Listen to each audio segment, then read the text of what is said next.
Magandang hapon mga kahuan. Sa paglubog ng araw, habang unti-unting dumidilim at pinapalamig ng dapit hapon ang ating kapaligiran, narito na naman ang weather ni Juan upang magbigay ng pinakahuling balita tungkol sa ating panahon. So sit back, relax at panoorin ang ating pinaka-latest na weather update.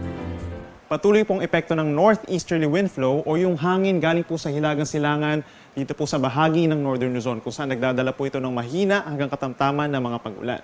Samantala, base rin sa ating latest satellite animation, meron tayo na buong linya ng kaulapan dito po sa may silangan po ng Luzon. Ito po yung tinatawag natin na shear line o yung linya kung saan nagtatagpo ang malamig na northeast wind flow at yung mainit na hangin po galing sa silangan known as the easterlies. So as a result, meron po tayong mga kaulapan na siya nagdadala rin po ng kalat-kalat na ulan and thunderstorms sa ilang bahagi ng central and southern Luzon.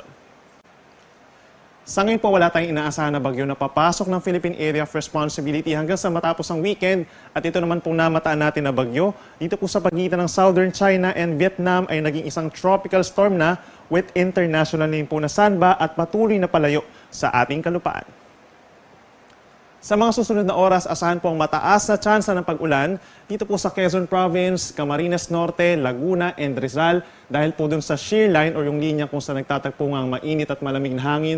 So asahan yung kalat-kalat na ulan and thunderstorms ngayong gabi hanggang bukas na posibleng magdulot ng mga pagbaha or pagguho ng lupa. Dito naman po sa bahagi ng Northern Luzon, we're talking of Isabela, Cagayan, Batanes, Kalinga, Apayao at maging dito sa Aurora. Asahan din po ang makulimlim na panahon sa mga susunod na oras at sasamahan din ng light to moderate rains dahil po yan sa northeast wind flow.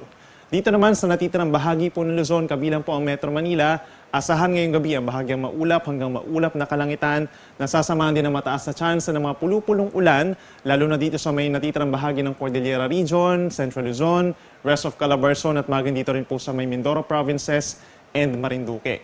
Sa ating mga kababayan over Palawan, dito rin po sa rest of Bicol Region at malaking bahagi ng Visayas, bahagyang maulap at minsan maliwalas naman po ang gabi natin hanggang sa madaling araw.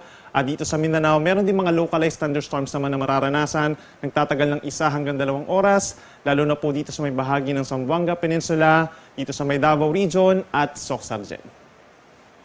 Bukas naman po Thursday, araw ng Thursday, October 19. Asahan po natin na mataas pa rin na tsansa ng ulan over the eastern section of Luzon dahil po sa epekto ng northeasterly wind flow at ng shear line.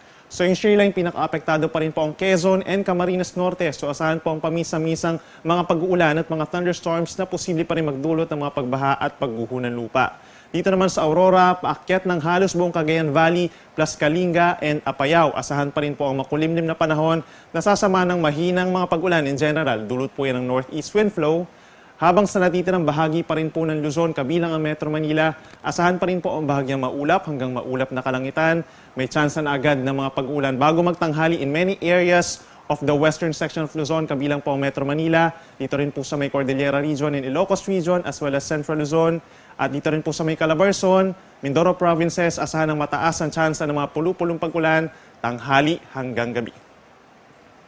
Sa ating mga kababayan po sa Visayas, by tomorrow, asahan din ang bahagyang maulap at minsang maaraw naman na umaga, lalo na po dito sa may western and central portions of Visayas, habang partly cloudy to cloudy skies sa umaga over the eastern, kinalaman sa bagyo or low pressure area. Sa ngayon po, even in the coming days, wala tayong inaasahang gale warning or babala sa matataas sa mga pag-alon. But please take note dahil po dun sa northeasterly wind flow ay asahan pa rin ng maalon na karagatan dito sa may northern and central Luzon kung saan posibleng umabot pa rin sa 3 meters or nasa higit isang palapag po ng gusaling mga taas ng pag-alon. Delikado po ang mga pag-alon nito sa maliliit na sasakyang pandagat, lalo na sa mga nangingisda. Habang dito naman sa may Southern Luzon, Visayas, and Mindanao, yung ating mga seaboards po dyan, asahan natin generally banayan hanggang katamtaman ng taas ng mga pag-alon, minsan lamang tumataas kapag mayroong mga thunderstorms.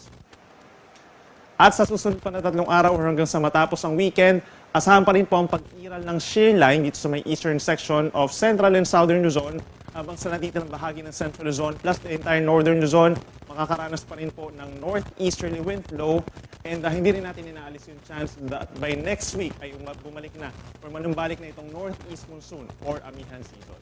So dito sa Metro Manila, asahan po by tomorrow or sa Friday, bahagyang maulap hanggang maulap ang kalangitan na sasamahan ng pulupulong mga pag-ulan pa rin po dulot ng localized thunderstorms. Then pagsapit po ng weekend, Umaga pa lamang makulimlim na ang panahon, pero yung mga pag-ulan po natin, generally ay putol-putol naman po, mga 1 hanggang 2 oras. Madalas po yan sa hapon hanggang sa gabi. Sa ating mga kababayan at mamamasyal po sa Baguio City, asahan pa rin po ang generally malamig na panahon between 16 to 24 degrees Celsius. Sa umaga, generally bahagyang maulap ang kalangitan. Then sa dakong hapon hanggang sa gabi ay mataas ang tsansa ng mga pag-ulan, bagamat mahina hanggang katamtaman po ito. Sa ating mga kababayan po sa Kabikulan, asahan pa rin Friday and Saturday bahagyang maulap hanggang kumisan maulap ang kalangitan. Nasasamahan din ng mga pag-ulan as early as morning pero hindi po ito tuloy-tuloy, lalo na dun sa may Camarines Provinces and Catanduanes. But dito sa Legazpi, pagsapit po ng Sunday and the entire Bicol region na rin po, maulap ang kalangitan at mararanasan din po ang kalat-kalat na ulan and thunderstorms dulot ng shear line. Sa atong mga kaigsonan din ha over Metro Cebu, for the next 3 days pa hanggang sa matapos ang weekend, generally maaliwalas naman po ang umaga natin hanggang sa tanghali, nasasabayan ng mainit na tanghali hanggang 32 degrees Celsius at sa hapon hanggang sa gabi, posible ang mga saglit na pag-ulan. At panghuli sa atong mga kaigsonan din ha over Metro Davao, Friday hanggang Sunday, asahan pa rin po ang bahagyang maulap at minsan maaraw na kalangitan na sasamahan din ng mga pulupulong pag-ulan na walang kinalaman sa bagyo or low pressure area. Ang araw po ay lulubog 5:35 ng hapon at sisikat bukas 5:48 naman ng umaga. Mga kahuwan, dito po nagtatapos ang ating huling update tungkol sa panahon para sa araw na ito. Naway nakatulong sa inyo ang ating weather updates. Para sa inyong pang-araw-araw na update, trivia at kaunting dagdag kaalaman tungkol sa panahon at klima ng ating bansa, siguraduhing pindutin ang subscribe button. At huwag kalimutang i-click ang notification bell para siguradong makakatanggap ka ng notification update sa tuwing may bagong palabas na video ang Weather ni Juan. Abangan ang susunod na Weather ni Juan update bukas po ng umaga. Ingat palagi at maraming salamat mga kahuwan.